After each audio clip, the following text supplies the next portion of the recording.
আসতে বললেন বাবা, হরির নামই হরির নামই হরির নামই কেবলম, কলহং নাস্তিব নাস্তিব নাস্তিব, অন্যথায় জীবের গতি নাই। হরির নাম ছাড়া কলিহত জীবের আর গতি নাই, গতি নাই। তাহলে বাবা আমাদের একমাত্র সম্পদ কি? গাড়ি বাড়ি টাকা পয়সা? কেন? গাড়ি বাড়ি টাকা পয়সাই তো আমাদের সম্পদ, তাই না বাবা?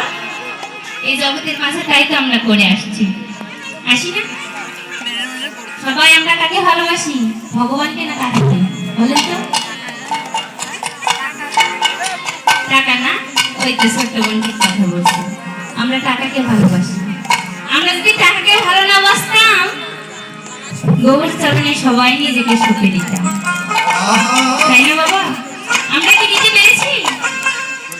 কেউ পারিনি। পেরেছে হয়তো আপনাদের মতো সাধুগুরু বৈষ্ণব, আপনারা পেরেছেন, কিন্তু আমার মতো হতভাগী এখনো পারিনি বাবা। গৌর গোবিন্দের চরণে নিজেকে সঁপে দিতে এখনো পারিনি। কারণ বাবা যে ভক্ত হয়,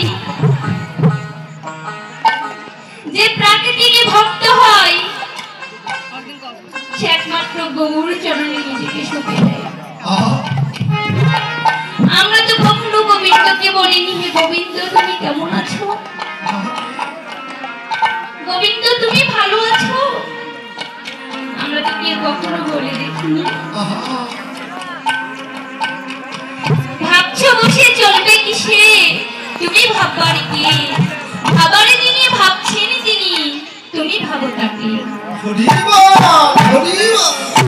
বলেছে তোমরা আমাকে ভাবো, আমি তোমাদের ভাববো।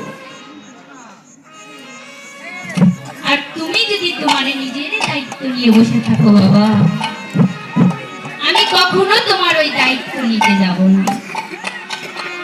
আসবে বাবা, গৌর হরি কখনো আসবেন না, কারণ আমি নিজের দায়িত্ব নিয়েছি, তাই বাবা।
ভক্তের হাতে ধরে পায়ে পড়ে বলছে ভক্তদের তোমরা একেবার হরির নাম করো, তোমরা ভক্ত সঙ্গ করো।